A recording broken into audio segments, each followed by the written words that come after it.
Sir, പ്രതിപക്ഷം ഒരു കാര്യം നിയമസഭയിൽ വ്യക്തമാക്കാൻ ആഗ്രഹിക്കുന്നു. ഒന്ന്, കഴിഞ്ഞ സഭാ സമ്മേളനം തുടങ്ങി ദേവസ്വം മന്ത്രി രാജിവെക്കണമെന്നും ദേവസ്വം ബോർഡ് പുറത്താക്കണമെന്ന് ആവശ്യപ്പെട്ട് ഞങ്ങൾ സഭയ്ക്കകത്തും പുറത്തും സമരത്തിലാണ്. അതുകൊണ്ട് സഹകരിക്കാൻ ബുദ്ധിമുട്ടുണ്ട്. രണ്ടാമത്തെ കാര്യം, ഇന്ന് രാവിലെ എല്ലാ പത്രങ്ങളിലും പരസ്യം വന്ന ഒരു കാര്യം, റൂൾ 300 സ്റ്റേറ്റ്മെൻറ്റ് മുഖ്യമന്ത്രിക്ക് അവതരിപ്പിക്കാൻ വേണ്ടി ചട്ടങ്ങൾ ലംഘിച്ച് ഒരു സഭാ സമ്മേളനം കൂടിയാണ്. എന്ത് പ്രസക്തിയാണ് സാറുള്ളത്? മാത്രമല്ല, കേരളം അതീവ ദരിദ്രരഹിത സംസ്ഥാനമാണെന്നുള്ള ശുദ്ധ തട്ടിപ്പാണ് മുഖ്യമന്ത്രി റൂൾ 300 സ്റ്റേറ്റ്മെന്റിലൂടെ കൊടുക്കുന്നത്.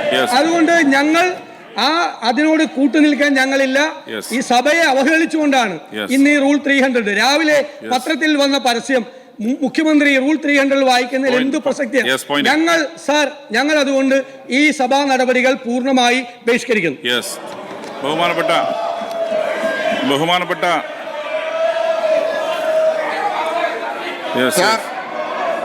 സർ, കേരളപ്പിറവി ദിനമാണിന്ന്.